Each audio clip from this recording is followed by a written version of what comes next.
आज की हम लोगों की जो क्लास है, इस पर्टिकुलर क्लास में हम लोग एक बहुत ही प्यारा 3D ऑब्जेक्ट पढ़ने जा रहे हैं, दैट इज स्फीयर। ठीक है, ये बहुत ही प्यारा एक 3D ऑब्जेक्ट है, बहुत ही प्यारा। तुम देखना अपने नेचर में बहुत सारी चीज़ें स्फेरिकल शेप की हैं।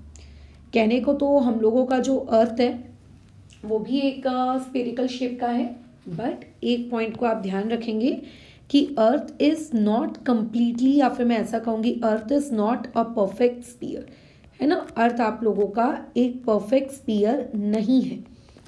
होता कैसा है कि अर्थ के जो टॉप और बॉटम के पॉइंट्स हैं, ठीक है, उन टॉप और बॉटम के पॉइंट से अर्थ थोड़ा सा पिचका हुआ है, थोड़ा सा दबा हुआ है। ठीक है, तो ऐसा हमें लगता है कि ठीक है कि ये एक स्फीयर शेप का होगा, बट क्योंकि उसके टॉप और बॉटम पॉइंट से दबे होने की वजह से अर्थ को एक कंप्लीट स्फीयर का दर्जा नहीं दिया जाता है, वो एक कंप्लीट स्फीयर नहीं है। ठीक है, अच्छा मैडम ये स्फीयर होता क्या है? क्योंकि देखो मैंने तुम लोगों को ऑलमोस्ट सारी ही शेप्स की थ्योरी समझाई है, ऐसा डायरेक्टली एक्सरसाइज में कूदा कादी हम लोगों ने नहीं की। हमने हर एक्सरसाइज की थ्योरी समझी है, हम लोगों ने हर एक्सरसाइज की थ्योरी की फीलिंग ली है कि अच्छा हाँ यार इसमें तो ये हो रहा है, वो इसमें वो हो रहा है। तो तुम्हें पता होगा कि जो क्यूबॉइड होता है, क्यूबॉइड कैसे बनता है। जैसे अगर मैं एक छोटा सा चार्ट बनाऊं, ठीक है, आपके 2D figures versus 3D figures का, तो हम लोगों को पता है कि अगर आपके पास लेट से एक क्यूब है, और मान लेते हैं लेट से आपके पास एक क्यूबॉइड है, और मान लेते हैं आप लोगों के पास सिलेंडर है, ठीक है, तो हमें ये पता है कि किन 2D फिगर्स की मदद से हम लोगों के ये 3D फिगर्स बने। जैसे अगर आप बहुत सारे स्क्वायर्स को एक के ऊपर एक स्टैक करते जाओगे सीधा सीधा, तो आप लोगों को क्या मिल जाएगा? क्यूब मिल जाएगा। अगर आप बहुत सारे रेक्टेंगल्स को एक के ऊपर एक स्टैक करते जाओगे एकदम करेक्ट हाइट पर, मतलब बराबर बराबर 90 डिग्री पर, तो आपको क्यूबॉइड मिल जाएगा। अगर आप बहुत सारे सर्कल को एक के ऊपर एक स्टैक करते जाओगे तो आपको सिलेंडर मिल जाएगा, है ना। और लास्ट क्लास में हम लोगों ने बातचीत की थी कोन के बारे में, तो कोन के लिए ऊपर बातचीत कुछ इस प्रकार थी कि इसमें चीज़ों को एक के ऊपर एक स्टैक नहीं करना पड़ता है। कोन में आप एक राइट एंगल ट्रायंगल को बेसिकली क्या करते हैं? रोटेट करते हैं, है ना। आप राइट एंगल ट्रायंगल को क्या करते हैं? रोटेट करते हैं किसी एक हाइट के अलोंग, ठीक है, रोटेट अलोंग हाइट। बराबर याद आ रहा है, मैंने पिछली क्लास में आपको रोटेट करके दिखाया भी था कि देखो ये रोटेट हो रहा है तो ये चीज ऐसी दिखेगी। मतलब आपने स्क्वायर्स को एक के ऊपर एक जमाना शुरू किया तो आपको क्यूब मिला, आपने रेक्टेंगल को एक के ऊपर एक जमाना शुरू किया तो आपको क्यूबॉइड मिला, आपने सर्कल्स को एक के ऊपर जमाना शुरू किया तो आपको सिलेंडर मिला, और अगर आपने राइट एंगल ट्रायंगल को रोटेट मारना शुरू किया अलोंग इट्स हाइट या फिर कोई भी परपेंडिकुलर हाइट, तो ऐसे केस में आपको कोन मिला। तो आज की हमारी क्लास ये है कि मैडम स्फीयर कैसे बनता है ना। ये जो हम लोगों का स्फीयर है ये कैसे बनता है, तो देखो स्फीयर बनता कैसे है इस पे हम लोग छोटी सी बातचीत कर लेते हैं। बट बातचीत करने से पहले बहुत ही ज़्यादा एक्सट्रीमली ज़्यादा ज़रूरी पॉइंट कि मैंने आपको ऑलमोस्ट ऊपर जितने भी कंसेप्ट सिखाए, क्यूब का, क्यूबॉइड का, है ना, सिलेंडर का, कोन का, हर कंसेप्ट का एरिया किस तरीके से आया है, हर कंसेप्ट का वॉल्यूम किस तरीके से कैलकुलेट हुआ है, सारे टॉपिक्स में हमने बातचीत की है। मैंने ऐसा एक भी टॉपिक नहीं छोड़ा जिसका मैंने तुमको प्रॉपर तरीके से डेरिवेशन वगैरह नहीं सिखाया मेरे हिसाब से तो। बट हम लोग आज जो हमारी क्लास करने जा रहे हैं स्फीयर की, इसमें हम लोग उसके वॉल्यूम के बारे में पढ़ेंगे, हम यहाँ पे उसके एरिया के बारे में पढ़ेंगे, बट यहाँ पे हम लोग उसका डेरिवेशन नहीं करेंगे। क्यों?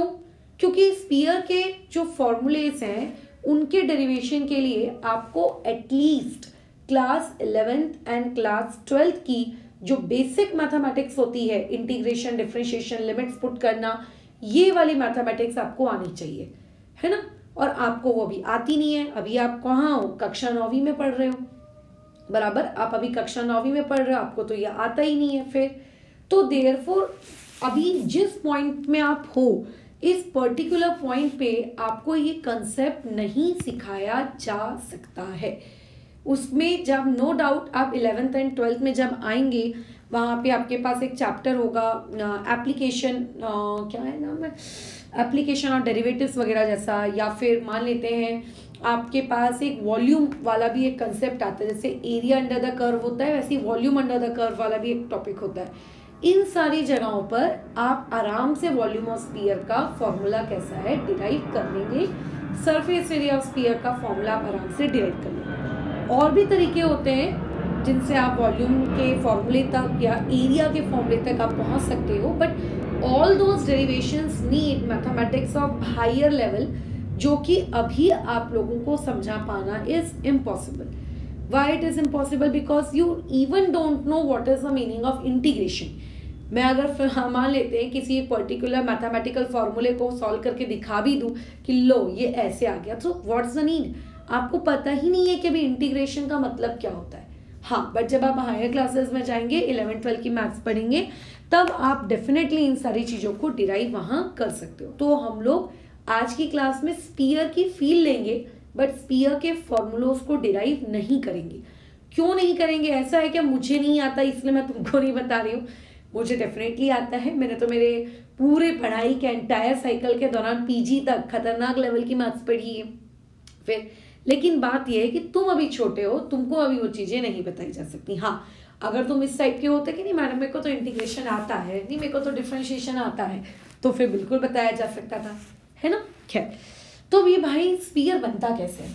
तो क्या स्पीयर को बनाने के लिए भी हमको चीज़ों को एक के ऊपर एक के ऊपर एक के ऊपर एक के ऊपर स्टैक करना होता है क्या? नो।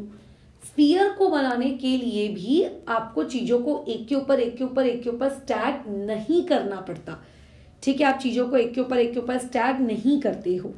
जिस तरीके से आपने एक राइट एंगल ट्रायंगल को रोटेट किया और आपके रोटेशन की वजह से क्या बन गया, आप लोगों के रोटेशन की वजह से एक कोन क्रिएट हो गया, तो वैसे ही स्पीयर को भी रोटेशन के वाया ही क्रिएट किया जाता है।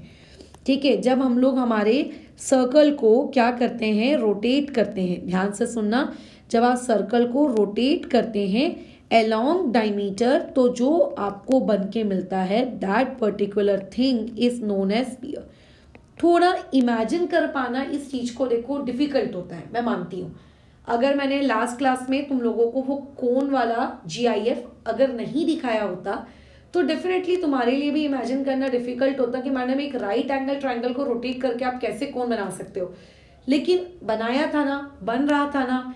तो वैसे ही जब आप एक सर्कल को रोटेट करते हैं उसके डायमीटर के अलोंग, है ना, तो एक्चुअली आप लोगों का क्या बनता है, स्पीयर बनता है। देखो मैं तुम्हें एक बहुत ही प्यारा सा एग्जाम्पल देती हूँ। हमारे दादा जो थे वो इस तरीके की चीज़ें बनाया करते थे। तुम लोगों ने भी मूवीज़ वगैरह में देखा होगा या फिर हो सकता है रियल लाइफ में भी देखा हो।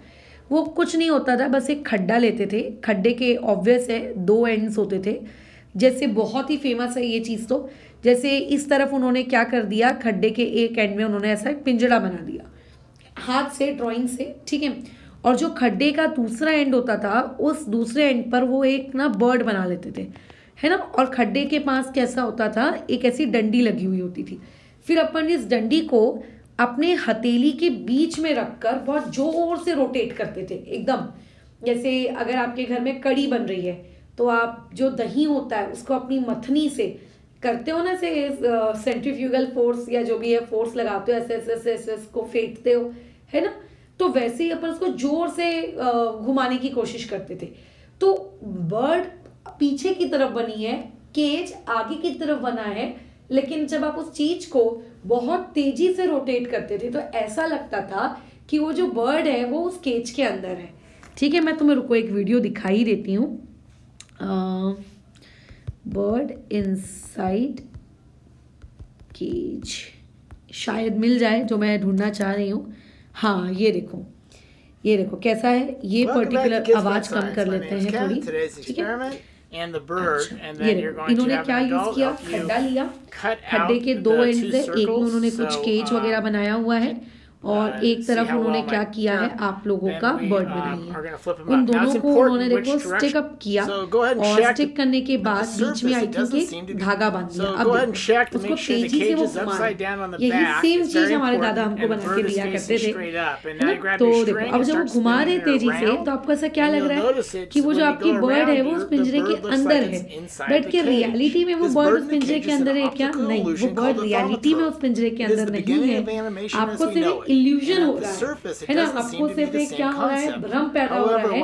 अपनी आंखों, हमारी आंखें एक्चुअली की स्पीड में डिस्टिंग्विश नहीं कर पा रही उन दो अलग अलग इमेजेस को, इसीलिए हमें ऐसा लग रहा है कि वो जो आपकी पर्टिकुलर बर्ड है वो कहाँ है, पिंजरे के अंदर, राइट। ये मेरे हिसाब से ये एक्सपेरिमेंट सभी लोगों ने किया होगा बचपन में। आई डोंट नो कि ऐसा कोई है जिसने ये कार्य नहीं किया, ठीक है, मुझे नहीं लगता, मैंने तो देखो किया है। I don't know about you. Same यही एक्सपेरिमेंट देखो एक और बार वो रिपीट करके दिखा रहा है। उन्होंने खड्डे के एक तरफ क्या बना लिया, ग्रिल्स बना ली जैसे कैदी लोगों की होती है, और दूसरी तरफ एक उदास सा व्यक्ति। अगेन देखो वो धागे की मदद से उसको घुमा रहे, लग रहा है ना कि वो व्यक्ति उस ग्रिल के अंदर बेचारा कैदी, मासूम सा, उदास सा, लेकिन देखो दोनों इमेजेस आगे पीछे है, वो व्यक्ति उस ग्रिल के अंदर है ही नहीं। So this is the illusion, right. तो ऐसी ही चीज मैं आपको बताना चाह रही हूँ कि जब हम कोन को, राइट एंगल ट्रायंगल को जब हम इस तरीके से रोटेट करते हैं तो हमारा एक कोन बनता है, राइट। वो इल्यूजन नहीं है, लेकिन हाँ वो आप इमेजिन नहीं कर पाते हो। तो वैसे ही जब हम सर्कल को उसके डायमीटर के अलोंग रोटेट करते हैं तो जाके स्फीयर बनता है। लेकिन फील नहीं आई ना कि अच्छा सही में स्फीयर बनता होगा क्या, किसी ने बस बोल दिया एवी और एवी तुम सुनकर आ गए कि हाँ यार स्फीयर बनता होगा, ऐसा नहीं है। एक्चुअल में स्फीयर बनता है। इसको देखो एक बहुत ही मैंने ऐसे जस्ट सर्च किया था एंड किस्मत से यूट्यूब पे मुझे मिल भी गया। आइडियल मैथमेटिशियन 2 साल पहले इनके द्वारा डाला हुआ वीडियो है। इसमें मेरा कोई योगदान नहीं है, मैं बता दूं। दोनों ही वीडियोस जो मैंने आपको दिखाए इसमें किसी और ने इसको बनाया है। मैं ये नहीं कह रही हूँ कि हाँ यार मेरा बनाया हुआ वीडियो है, देखो देखो मैं कितनी ग्रेट हूँ, लाइक नॉट, वैसा बिल्कुल भी नहीं। इन्होंने जैसे ये जो फिलहाल आपको वीडियो दिखाया गया है आइडियल मैथमेटिशियन एक यूट्यूब चैनल है, इन्होंने बनाए हैं।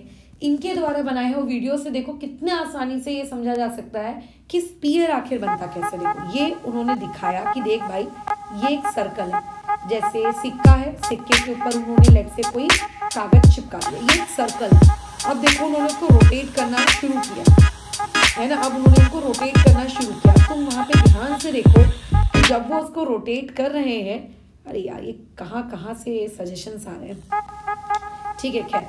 तो अब देखो जब वो उसको रोटेट कर रहे हैं तो रोटेट करते वक्त देखना आपको ऐसा फीलिंग आएगी कि वहां पर क्या क्रिएट हो रहा है, आपका देखो स्फीयर दिख रहा है, फीलिंग आ रही है, ये देखो स्फीयर जैसे अर्थ रोटेट हो रही है, सोचो।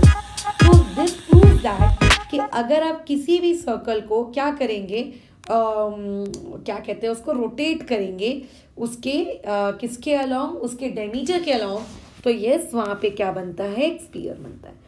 कैसा है ये, वो 3D चीजें हैं जो हम लोग सुन लेंगे लेकिन हम विजुअलाइज नहीं कर पाते। और जब तक विजुअलाइज नहीं कर पा रहे हो, जब तक अपनी आंखों से देख नहीं पा रहे हो, उस चीज को पढ़ने की फील नहीं आती है। So therefore we did this, ठीक है खैर। तो अभी हमको ये पता चल गया है कि हमारे सिलेबस में जो 5 प्रकार के शेप्स दिए गए थे, वो 5 प्रकार के शेप्स जो हैं आखिर किस तरीके से क्रिएट होते हैं। Now we are aware of it, very well aware of it, ठीक है ओके। इसी सेम चीज को देखो मैंने 2D में भी एक्सप्रेस करने की कोशिश की थी कि जैसे ये आप लोगों के पास एक सर्कल है, जब आप इसी तरीके के सर्कल्स को रोटेट करेंगे तो क्या होगा, रोटेशन इतनी तेजी से होगा कि आपको ऐसा लगेगा कि इस तरीके से बहुत सारे सर्कल्स एक दूसरे के ऊपर ऐसे जमे हुए हैं, है ना। तो उसी इमेजिनेशन को, उस जमाव को हम लोग बेसिकली क्या कहते हैं, आप लोगों का स्पीयर कहते हैं, ठीक है। अच्छा, स्पीयर के बारे में एक बात और ध्यान रखना, स्पीयर के पास किसी भी प्रकार की कोई भी फ्लैट सरफेस नहीं होती। जैसे हमने कोन पढ़ा था, कोन के पास फ्लैट सरफेस थी। हमने सिलेंडर पढ़ा था, उसके पास फ्लैट सरफेस थी। क्यूब एंड क्यूबॉइड तो पूरे तरीके से फ्लैट वाले थे। बट स्पीयर आप लोगों का एक ऐसा 3D फिगर है जिसके पास किसी भी प्रकार की कोई भी फ्लैट सरफेस नहीं होती। इसके पास सिर्फ और सिर्फ क्या होती है, कर्व्ड सरफेसेस ही होती हैं। ठीक है, इसके पास सिर्फ और सिर्फ क्या होती हैं, कर्व सरफेस। डन। तो ये तो एक इंट्रोडक्शन पार्ट था स्पीयर को लेकर कि स्पीयर ऐसा तो स्पीयर वैसा तो स्पीयर तैसा, लाइक दैट। अब हम लोगों को मूव करना है फॉर्मूलों के प्रति। बट अगेन मैं रिपीट करूंगी कि भाई मैं यहाँ पे इस पर्टिकुलर पॉइंट पर आपको चीज़ें डिराइव करके स्पीयर को लेकर नहीं दे सकती।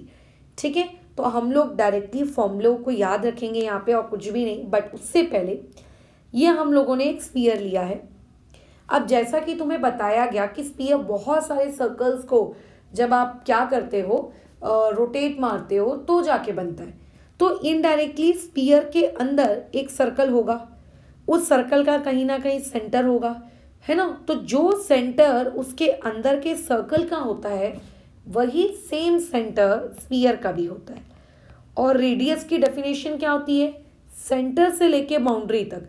तो वही सेम रेडियस आप लोगों के किसका होगा, स्पीयर का भी होगा।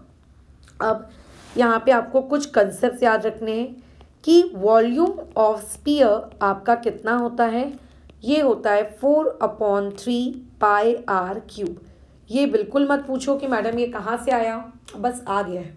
ठीक है, आपका जो सरफेस एरिया होता है, किसका सरफेस एरिया, आपके स्पीयर का, वो कितना होता है 4 times of pi r square.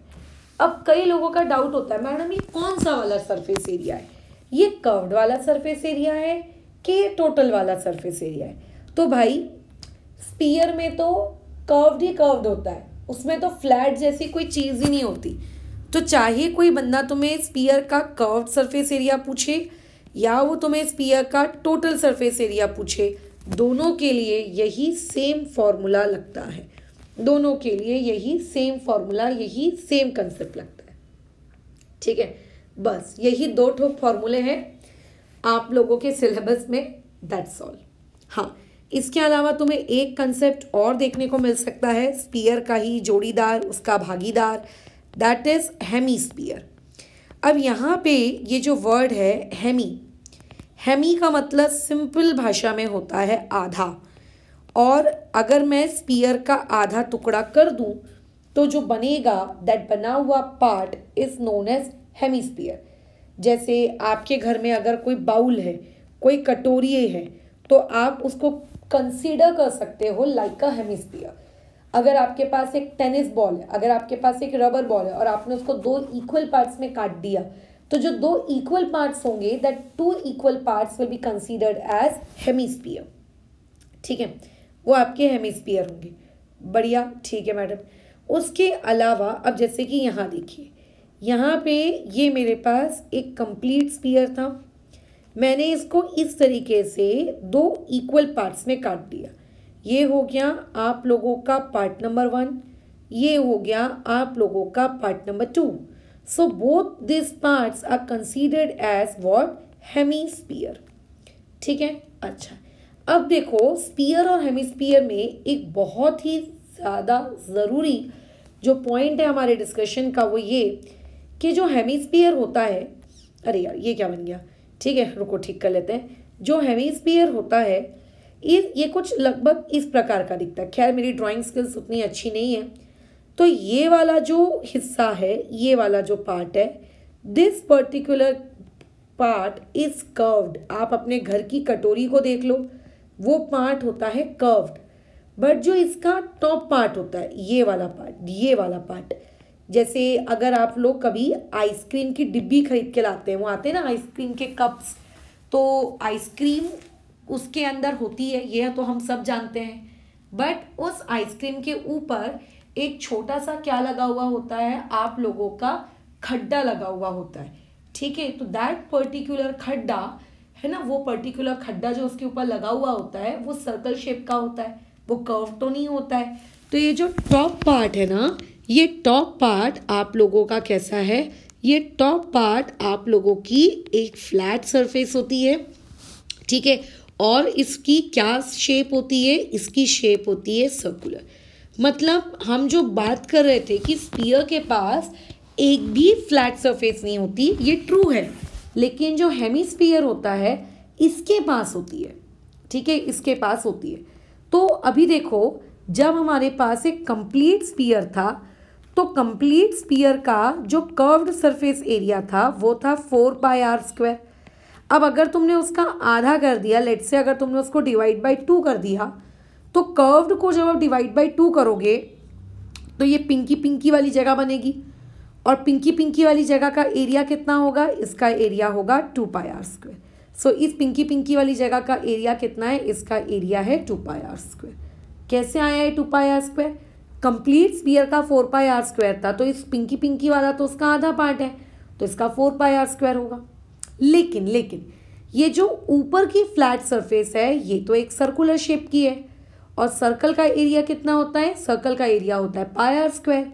तो अगर मान लेते हैं किसी ने तुमसे हेमिस्फीयर के केस में पूछा कि भाई हेमिस्फीयर का CSA क्या है, तो हेमिस्फीयर के CSA में उसका कर्व्ड पार्ट लेंगे, तो कर्व्ड पार्ट कितना आएगा 2πr²।